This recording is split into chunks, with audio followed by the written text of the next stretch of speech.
You just opened your phone to do something important, and now you're watching a video about ancient humans. You have no memory of how you got here. Here's the question nobody wants to ask out loud.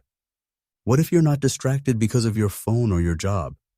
What if your brain is quietly, slowly, getting worse at being a brain? And what if the people who lived 300,000 years ago, who wore animal skins, slept on the ground, and had never heard of Wi-Fi, were actually sharper than you? Not in every way, but in the ways that matter most. Let's find out. In the 1960s, a scientist named Richard Lee went to live with the Juhuansi people in southern Africa, one of the last groups still living the way all humans once lived. He expected to find people barely surviving. What he found was people with better memories than most PhD students he knew. They could name every animal track in the region, identify hundreds of plants by sight, navigate hundreds of kilometers with zero technology. One elder recalled a hunt from 30 years ago with the kind of detail that would embarrass a courtroom witness. The direction of the wind, the color of the grass, which leg the animal was favoring. 30 years ago, you forgot your gym bag this morning even though it was sitting next to the front door. So what is going on? Here is what we get wrong about intelligence. We think it means scoring well on tests, processing information quickly, being good at things that happen in rooms with bad lighting and no fresh air. But that is not intelligence. That is performance under artificial conditions. Real intelligence is your brain's ability to solve the problems in front of it. Your ancestor did not need to remember a password. They needed to remember that the berries on the north side of the hill caused vomiting last autumn, and the ones on the south side were fine. One of those mistakes you only make once. They did not multitask across browser tabs. They tracked an animal across 6 hours of terrain while reading wind direction, monitoring their own exhaustion, watching for predators, and planning their route home. All at once. No autopilot, no GPS rerouting. That is not primitive. That is extraordinary. The result was a brain that stayed sharp the same way a knife stays sharp, because it was used every single day on things that actually mattered. Now ask yourself honestly, when did you last do something that required your full, unassisted brain? Not Google, not ChatGPT, not asking a colleague, just you, thinking, alone. If you are struggling to remember, that is already your answer. In 2011, researchers at Columbia University discovered something they named the Google effect.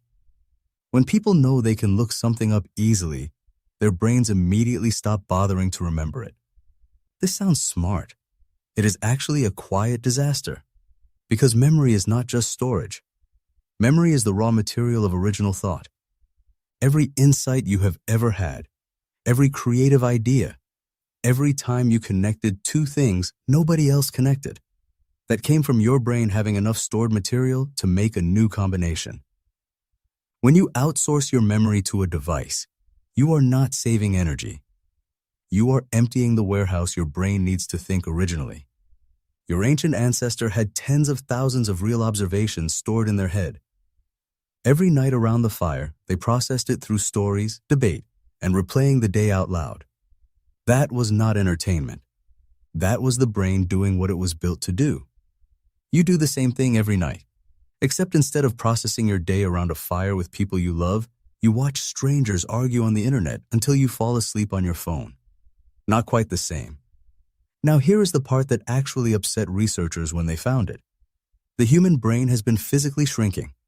Over the last 10 to 15,000 years, since farming, since civilization, since the invention of the meeting that could have been an email, the average human brain has reduced in size by around 10%, roughly the size of a tennis ball's worth of brain tissue.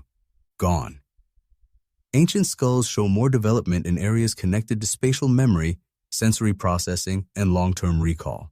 Modern skulls show more development in areas connected to language and social processing. We got dramatically better at talking, and noticeably worse at almost everything else. We essentially traded a Swiss Army knife for a microphone. Here's the part nobody mentions. Ancient humans had no schools, no teachers, no textbooks, no student debt. And yet by adulthood, they had mastered what would take a modern person years of expensive education to even partially understand. Every plant in their environment, every animal's behavior, the stars for navigation, the clouds for weather, botanists, zoologists, meteorologists, and navigators. All at once, all self-taught, because the human brain does not learn by sitting still and being talked at. It learns by doing things with real consequences. You do not forget how to read an animal track when getting it wrong means you go hungry. But you absolutely will forget 70% of a PowerPoint presentation by next Thursday. Now, before you start planning to move into a forest, here's the honest part.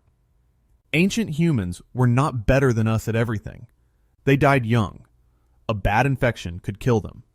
No mathematics, no engineering, no medicine. The modern brain working collectively across billions of people has achieved things that would look like magic to our ancestors. So this is not ancient good, modern bad. It is a trade. We traded individual mental sharpness for collective intellectual power. We traded depth for reach. The uncomfortable part is that nobody voted on it. It just happened, gradually, invisibly, and now you are the result. A brain built for a world that no longer exists, running inside a world it was never designed for.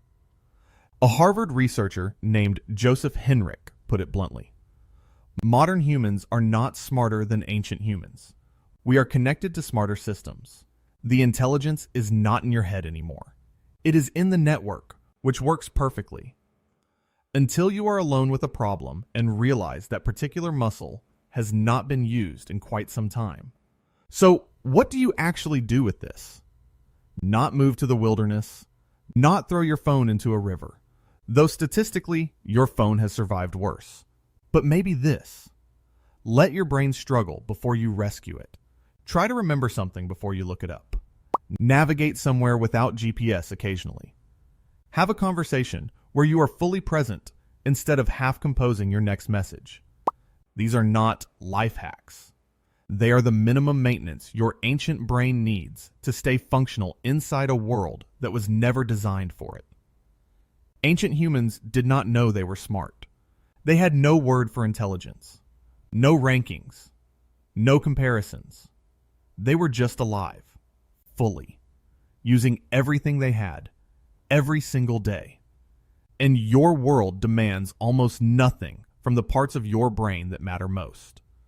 You are not less intelligent than your ancestors. You are just chronically, quietly, almost invisibly underused. The brain you were born with is still ancient, still capable of everything it has always been capable of. It is sitting inside you right now.